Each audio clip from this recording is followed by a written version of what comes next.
ವಾಸ್ತು ಹರೀಶ್ ವಾಹಿನಿಯಲ್ಲಿ ಪ್ರಸಾರವಾಗುವ ಮಾಲಿಕೆಗಳು ಕಲ್ಪಿತವಲ್ಲ. ಯಾವುದೇ ಸಮುದಾಯದ ಮತ್ತು ಜನಾಂಗದ ಧಾರ್ಮಿಕ ಭಾವನೆಗಳಿಗೆ ಅಥವಾ ವೈಯಕ್ತಿಕ ವಿಚಾರಗಳಿಗೆ ಧಕ್ಕೆ ಉಂಟು ಮಾಡುವುದು ನಮ್ಮ ಉದ್ದೇಶವಲ್ಲ. ಇದು ಕೇವಲ ಪುರಾತನ ಇತಿಹಾಸ ಮತ್ತು ನಿಗೂಢ ಆಚರಣೆಗಳ ಹಿಂದಿರುವ ವೈಜ್ಞಾನಿಕ ಹಿನ್ನೆಲೆಗಳ ಬಗ್ಗೆ ಜನರಲ್ಲಿ ಅರಿವು ಮೂಡಿಸುವ ಪ್ರಯತ್ನವಷ್ಟೇ. ಇಂದು ಸಾಮಾಜಿಕವಾಗಿ ಬೇರೂರಿರುವ ಅತೀಂದ್ರಿಯ ಗೋಚರ ಮತ್ತು ಅತಿಮಾನುಷ ಶಕ್ತಿಗಳ ಬಗೆಗಿನ ಮೂಢನಂಬಿಕೆ ಕಂದಾಚಾರಗಳನ್ನು ತೊಲಗಿಸುವ ಸದುದ್ದೇಶ ನಮ್ಮದಾಗಿದೆ. ಇದರಲ್ಲಿ ಪ್ರಸಾರವಾಗುವ ವಿಷಯಗಳು ತರ್ಕಕ್ಕೆ ನಿಲುಕದ್ದು, ಆದ್ದರಿಂದ ಅವನ್ನು ನಂಬುವುದು ನಂಬದಿರುವುದು ವೀಕ್ಷಕರ ಸ್ವಯಂ ವಿವೇಚನೆಗೆ ಬಿಡಲಾಗಿದೆ.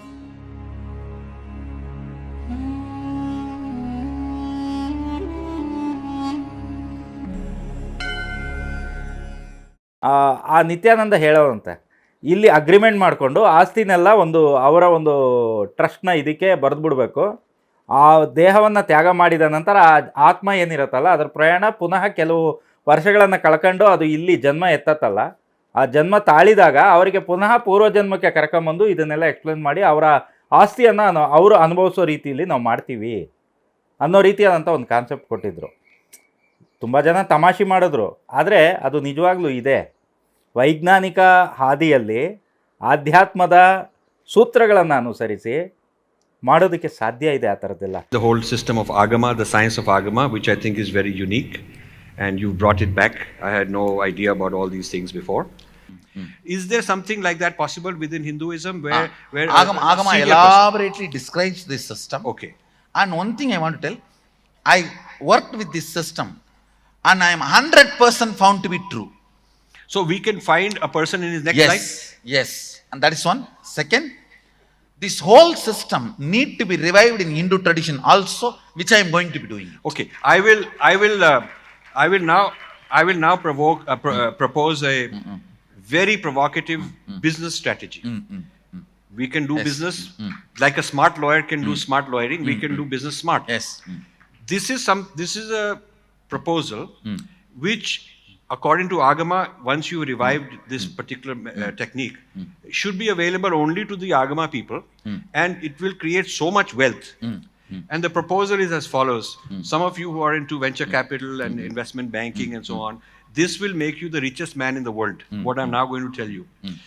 If you go to Bill Gates, his biggest problem, you tell him, is that when you are dead, your wealth is useless for you in the next life. Unless we can find you and transfer that wealth. So the proposal is, we go to Bill Gates and say, you got 100 billion and you are giving philanthropy, this, that, because charity will get you to heaven and whatnot. That is your tradition. Out of the 100 billion, you give 50 billion to us in trust to be given to you in your next life when we find you. Because it is possible you may be born very poor. Bill Gates may be born very poor.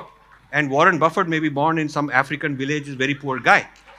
Because, the karma people, the people in the sky who are the admin for karma might say, okay, you had one good life, now you have to be poor also.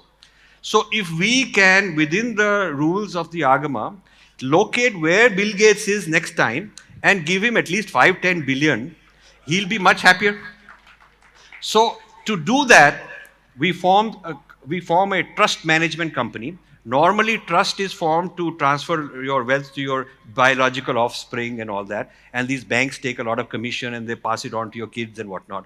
So this will be the world's first inter-life reincarnation trust management. Okay. I think if we do little more research and establish the authority, we can do that.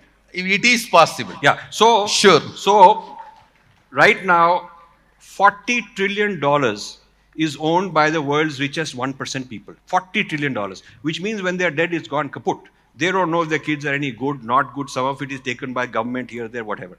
So if we could get $1 trillion out of this 40, put into our trusteeship, where we will form these Agama groups. We will take the Gurukul kids and teach them as another manifestation. Warren Buffett will get 10 people meditating around him to keep track, entanglement, his being. And then like the Actually, Agama even gives the methodology to bring back where you want. Yeah, and so We can be clearly guiding and bring back wherever we want. So there'll be 2 levels of fee structure. One fee structure, we take 25% of what he's put in trust is our fee. And what we do is, we got a GPS on his Jiva Atma. And these kids from the Gurukul will be entangled with Warren Buffett. Another 10 will be with Bill Gates. Like that with all these people. Maybe we'll need 50 for Mukesh Ambani. Because he needs more help, more help. So each of these group will follow the Jivatma GPS, and where he's born, they'll go there and give him his money and say, we are authorized, we have qualified, this is how it works, and 25% is ours. If the guy wants to be born in a particular place of his choice, then the fee is 50%. Yeah. So this way we become the richest community. The Hindus with Agama become the richest technology, and rather than anybody supporting us, we will be actually the people supporting the whole world richest people. This could be happening. ಒಂದು ವಿಧದಲ್ಲಿ ನೋಡಿದ್ರೆ ಈ ನಿತ್ಯಾನಂದರು ಮತ್ತು ಇವರೇನು ಮಾತಾಡಿದ್ರಲ್ಲ, ಆ ಒಂದು concept ಏನಿದೆ ಅದರಲ್ಲಿ ತಪ್ಪೇನಿಲ್ಲ. ಆದರೆ ಆಗಮಶಾಸ್ತ್ರಗಳು ಮತ್ತು ನಮ್ಮ ಧರ್ಮಶಾಸ್ತ್ರಗಳು ಏನಿತ್ತಲ್ಲ, ಸನಾತನದ ಮೂಲ ಶಾಸ್ತ್ರಗಳು, ಅವುಗಳಲ್ಲಿ ಉಲ್ಲೇಖದ ಪ್ರಕಾರ ಧನ ಸಂಚಯದ ಉದ್ದೇಶದಿಂದ, ಲೋಕ ಕಲ್ಯಾಣಕ್ಕಾಗೇ ಧನ ಸಂಚಯ ಮಾಡುವ ಉದ್ದೇಶದಿಂದ ಯಾವ ಪರ್ಪಸ್ನ ಇಟ್ಕೊಂಡು ಆತ್ಮ ಬಂದಿರುತ್ತಲ್ಲ, ಅಂತಹ ಆತ್ಮವು ಶೇಖರಿಸಿ ಇಟ್ಟಂತಹ, ಕ್ರೋಢೀಕರಿಸಿದಂತಹ, ಸಂಪಾದನೆ ಮಾಡಿದಂತಹ ಸಂಪತ್ತು ಏನಿರ್ತಾ ಇತ್ತು, ಅವುಗಳನ್ನು ಖಜಾನೆಯ ರೂಪದಲ್ಲಿ ಈಗ ನಮ್ಮ ಅನಂತ ಪದ್ಮನಾಭ ನೆಲಮಾಳಿಗೆಯಲ್ಲಿದೆ, ಅದಕ್ಕೆ ಸಂಬಂಧಪಟ್ಟಂಗೆ ಒಂದು ಕಾನೂನಿದೆ. ಅದೇ ರೀತಿ ತಿರುಮಲದ್ದಾಗ್ಬೋದು, ಶ್ರೀಕೃಷ್ಣ ದೇವರಾಯನ ಕಾಲದ್ದಾಗ್ಬೋದು, ಮತ್ತು ಬಿಜ್ಜಳನ ಆಸ್ಥಾನದಲ್ಲಿ ಬಸವಣ್ಣನವರು ತೆಕ್ಕೊಟ್ಟಂತಹ ತಾಳೆಗರಿ ಬಂದು ಅದಾಗ್ಬೋದು. ಅದೇ ರೀತಿ ಬಹಳಷ್ಟು ಈ ನಮ್ಮ ಇವತ್ತಿನ ಭಾರತದ ಪುರಾತತ್ವ ಇಲಾಖೆಯ ಒಂದು ಕಂಟ್ರೋಲ್ನಲ್ಲಿ ಇರತಕ್ಕಂತಹ ಹಲವಾರು ದೇವಸ್ಥಾನಗಳ ಒಂದು ಅಡಿಭಾಗದಲ್ಲಿ ಅಪಾರವಾದಂತಹ ಸಂಪತ್ತು ಅಡಗಿದೆ. ಇದರಲ್ಲಿ ಇನ್ನೂ ಒಂದು ಸ್ಟ್ರಾಟಜಿ ಇದೆ, ನಿಮಗೆ ಹೇಳ್ತೀನಿ. ಹಿಂದೆ ಯಾವಾಗ ಕೆಲವೊಂದೆಲ್ಲ ಕಾಂಟ್ರವರ್ಸಿಗಳು ಮಾಡಿಕೊಂಡ್ರು ಈ ಸ್ವಾಮಿ ನಿತ್ಯಾನಂದ, ಆ ಸಂದರ್ಭದಲ್ಲಿ ಕೆಲವೊಂದೆಲ್ಲ ನಾನು ಹಿಂದಿನ ಎಪಿಸೋಡ್ಗಳಲ್ಲಿ ಕೆಲವೊಂದು ಸರ್ತಿ ತೋರಿಸಿದ್ದೆ. ಆ ಕಂಟೈನರ್ಗಳೆಲ್ಲ ನಿಂತಿದ್ದು, ಅದ್ರ ಬಗ್ಗೆ ಎಲ್ಲ ಈ ಪ್ರತಿಷ್ಠಿತ ಸುದ್ದಿ ಮಾಧ್ಯಮಗಳಲ್ಲಿ ಚರ್ಚೆ ಆಗಿತ್ತು. ಕಸ್ತೂರಿ ನ್ಯೂಸಲ್ಲಿ ಮತ್ತು ಸುವರ್ಣ ನ್ಯೂಸಲ್ಲಿ ಮತ್ತು TV9 ಇಂಥ ಕಡೆಯಲ್ಲೆಲ್ಲ ನಾನೇ ಕೂತ್ಕೊಂಡು ಅದು ವಿಡಿಯೋ ಅವತ್ತು ಜೀವದ ಹಂಗು ತೊರೆದು ಹೋಗಿ ನಮ್ಮ ಸ್ನೇಹಿತರು ಕೆಲವರು ಜೊತೆಯಲ್ಲಿ ಹೋಗಿ ಅದನ್ನು ವಿಡಿಯೋ ಮಾಡ್ಕೊಂಬಂದಿದ್ವು. ಆ ಕಂಟೈನರ್ಗಳಲ್ಲಿ ನಮ್ಮ ದಕ್ಷಿಣ ಭಾರತದ ಹಲವಾರು ಪುರಾತನ ದೇವಸ್ಥಾನಗಳದು, ತಮಿಳ್ನಾಡು ಆಗ್ಬೋದು, ಕರ್ನಾಟಕ ಆಗ್ಬೋದು, ಆಂಧ್ರ ಆಗ್ಬೋದು, ಕೇರಳ ಆಗ್ಬೋದು, ಇಂಥ ಕಡೆದೆಲ್ಲ ಆ್ಯಂಟಿಕ್ ವಿಗ್ರಹಗಳು, ಹೊರಗಡೆ ಪ್ರಾಕಾರದಲ್ಲಿ ಇರ್ತಕ್ಕಂಥದ್ದಾಗ್ಬೋದು, ಅಥವಾ ಈ ದೇವಸ್ಥಾನದ ಒಳಭಾಗದಲ್ಲೇ ಕೆಲವೊಂದೆಲ್ಲ ಕಳ್ತನ ಆಗತ್ತಲ್ಲ ಅಂಥದ್ದಾಗ್ಬೋದು, ಈ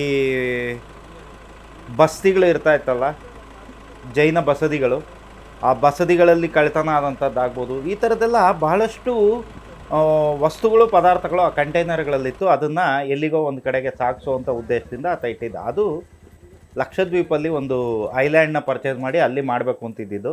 ಅದಾದ ನಂತರ ಬೇರೆ ಬೇರೆ ರೀತಿಯಾದಂಥ ಕಾನೂನಿನ ಸಮಸ್ಯೆಗಳು ಎದುರಾಗತ್ತೆ. ಆ ಸಮಸ್ಯೆಗಳಲ್ಲಿ ಸಿಗಾಕೊಂಡು ಲಕ್ಷದ್ವೀಪಲ್ಲೂ ಆತ ಮಾಡೋಕ್ಕಾಗಲ್ಲ.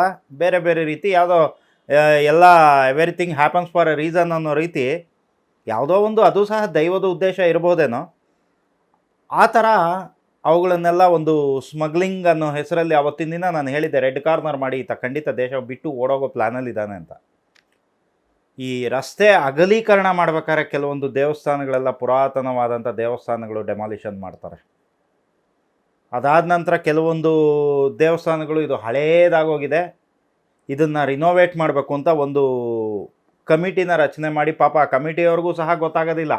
ಇವರು ಆಯ್ಕೆ ಮಾಡ್ಕೊಳ್ಳೋದು ಎಂಥವ್ರನ್ನ ಅಂದರೆ, ಟಿವಿಗಳಲ್ಲಿ ಒಳ್ಳೇದಾಗಲಿ ತಾಯಿ ಅಂದ್ಬಿಟ್ಟು ತುಂಬ ಪ್ರತಿಷ್ಠಿತ ಒಂದು ಒಳ್ಳೆ ಹೆಸರು, ನೇಮು ಫೇಮು ಮಾಡಿರ್ತಾರಲ್ಲ, ಅಂಥವ್ರನ್ನೆಲ್ಲ ಗುಡ್ಡೆ ಹಾಕ್ಕೊಳ್ಳೋದು.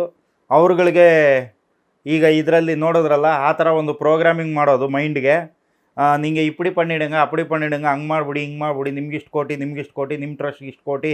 ಇವೆಲ್ಲ ಇವತ್ತೇನಾಗೋಗಿದೆ, ಆಧ್ಯಾತ್ಮ ಅಂತಂದರೆ ಒಂಥರ ಹೈ ಲೆವೆಲ್ ಫೈನಾನ್ಷಿಯಲ್ ಡೀಲ್ಗಳು, ಶೆಲ್ಟರ್ಗಳಾಗೋಗಿದೆ. ಪೊಲಿಟಿಷಿಯನ್ಸ್ಗಾಗ್ಬೋದು, ಬಿಸ್ನೆಸ್ ಮ್ಯಾನ್ಗಳಿಗಾಗ್ಬೋದು. ಆ ಥರದ್ದು ಬಹಳಷ್ಟು ನಡೀತಾ ಇರುತ್ತೆ. ಸೊ ಆ ಥರ ದೇವಸ್ಥಾನಗಳನ್ನು ಆಲ್ಟ್ರೇಷನ್ಗೆ ಅಂತ ಕೈಗೆತ್ಕೊಳ್ಳೋದು, ಅಲ್ಲಿ ಇರ್ತಕ್ಕಂಥ ಪುರಾತನವಾದಂಥ ಕಳಸಗಳು, ಗಂಟೆಗಳು, ಪಂಚಪಾತ್ರೆಗಳು, ಒಳಗಡೆ ವಿಗ್ರಹಗಳು, ದಿಕ್ಪಾಲಕರದ್ದು ಕಂಬಗಳು, ಅವುಗಳಲ್ಲಿ ಒಂದು ಮೆಡಿಸಿನಲ್ ಪ್ರಾಪರ್ಟಿ ಮತ್ತು ಒಂದು ರೇಡಿಯೇಷನ್, ಪಾಸಿಟಿವ್ ರೇಡಿಯೇಷನ್ನ ರಿಲೀಸ್ ಮಾಡ್ತಕ್ಕಂಥ ಶಕ್ತಿ ಇರುತ್ತೆ. ಇದು ಜನಸಾಮಾನ್ಯರಿಗೆ ಪಾಪ ಕಾಮನ್ ಪಬ್ಲಿಕ್ ಅರ್ಥ ಆಗೋದಿಲ್ಲ. ಇದ್ರ ಬಗ್ಗೆ ವಿಶೇಷವಾಗಿ ಕೆಲವೊಂದು ವಿಚಾರಗಳಿದೆ, ನಾನು ಅದನ್ನು ಮುಂದಿನ ಹಂತದಲ್ಲಿ ಹೇಳ್ತೀನಿ. ಈಗ ಈ ಒಂದು ಖಜಾನೆಗಳನ್ನು ಏನು ಸೇರಿಸಿಡ್ತಾ ಇದ್ರು, ಅದೇ ರೀತಿ ನೀವು ಈಜಿಪ್ಟ್ನ ಕೆಲವೊಂದು ಪಿರಮಿಡ್ಗಳ ಒಳಗಡೆ ಇರತಕ್ಕಂಥ ಸಮಾಧಿಗಳನ್ನು ಅವರು ಉತ್ಖನನ ಮಾಡಿ ತೆಗಿತಾ ಆ ಮಮ್ಮಿಗಳ ಜೊತೆಯಲ್ಲಿ, ಆ ಸಮಾಧಿಗಳ ಜೊತೆಯಲ್ಲಿ, ರಾಜರು ಮತ್ತು ರಾಣಿಯರು ಇಂಥವ್ರ ಖಜಾನೆಗಳ ಜೊತೆಯಲ್ಲಿ, ಸಮಾಧಿಗಳ ಜೊತೆಯಲ್ಲಿ ಅಪಾರವಾದಂತಹ ಬಂಗಾರದ ನಾಣ್ಯಗಳು, ಸಂಪತ್ತು, ವಿಗ್ರಹಗಳು ಇವುಗಳೆಲ್ಲ ಇರತಕ್ಕಂಥದ್ದು ಬಹಳಷ್ಟು ಟ್ರೆಷರ್ಸು ಸಿಗ್ತಾ ಹೋಗುತ್ತೆ. ಅವುಗಳೆಲ್ಲ ಆಯಾ ದೇಶದ ಒಂದು ಎಕಾನಮಿನ ಇನ್ಕ್ರೀಸ್ ಮಾಡ್ಕೊಳ್ಳೋದಕ್ಕೆ ಬೇರೆ ಬೇರೆ ರೀತಿಯಾದಂಥ ವ್ಯವಸ್ಥೆಗೆ ಆಗತ್ತೆ. ಆ ಒಂದು ಏನು ತಪ್ಪು ಇಲ್ಲ, ಈ ಒಂದು ನಿತ್ಯಾನಂದ ಕಾನ್ಸೆಪ್ಟಲ್ಲಿ ತಪ್ಪಿಲ್ಲ, ಆ ಕಾನ್ಸೆಪ್ಟ್ ಕರೆಕ್ಟು, ಬಟ್ ಅಲ್ಲಿಯ ಮೂಲ ಉದ್ದೇಶ ಇದೆಯಲ್ಲ ಅದು ತಪ್ಪಿಲ್ಲ. ಆದರೆ ಇವರು ಹಣದ ಉದ್ದೇಶಕ್ಕೋಸ್ಕರ ಮಾಡ್ತಾರೆ ನೋಡಿ, ಅವರ ಹಣ ಅವರಿಗೆ ವಾಪಸ್ಸು ಅನ್ನೋ ಥರ. ಅದು ಹಂಗೆ ಬರೋದಿಲ್ಲ. ಆತ್ಮದ ಸಂಚಯ, ಅವರು ಎಷ್ಟೇ ಜನ್ಮ ಎತ್ತಿ ಬಂದರೂ ಆ ಸಂಪಾದನೆ ಏನಕ್ಕೆ ಮಾಡಿರ್ತಾರೆ ಆ ಉದ್ದೇಶ ಈಡೇರದೆ, ಅಂದರೆ ಲೋಕ ಕಲ್ಯಾಣಕ್ಕಾಗಿ ಆ ಒಂದು ದ್ರವ್ಯ ವಿನಿಯೋಗ ಆಗದೆ ಅಂಥ ವ್ಯಕ್ತಿ ಮರಣ ಹೊಂದಿದ್ದರೆ 7 ಜನ್ಮಗಳಲ್ಲಿ ಯಾವುದೋ ಒಂದು ಜನ್ಮದಲ್ಲಿ ಆತ ಪುನಃ ಬಂದು ಅದನ್ನು ಹೊರಗೆ ತೆಗೆದು ಅದನ್ನು ಲೋಕ ಕಲ್ಯಾಣಕ್ಕೆ ವಿನಿಯೋಗಿಸುವಂಥದ್ದು. ಇದನ್ನೇ ತಿಳಿದವರು ಹೇಳ್ತಾರೆ. ಮತ್ತು ಹಲವಾರು ಚಲನಚಿತ್ರಗಳಲ್ಲಿ ನೋಡಿರ್ತೀರ, ಅವರ ವಂಶಸ್ಥರು DNA ಹೋಲ್ಡರ್ಸು ಯಾವ ಇಟ್ಟಿದ್ರು ಅವರಾಗ್ಬೋದು ಅಥವಾ ಅವರೇ ಆಗ್ಬೋದು, ಪುನಃ ಜನ್ಮ ಎತ್ತಿ ಬಂದು ಅದನ್ನು ಮುಟ್ಟಿದಾಗ ಅದು ಓಪನ್ ಆಗುವಂಥದ್ದು. ಈ ಥರದ್ದೆಲ್ಲ ಬಹಳಷ್ಟು ಉದಾಹರಣೆಗಳು ನಮಗೆ ಸಿಗ್ತಾ ಹೋಗುತ್ತೆ.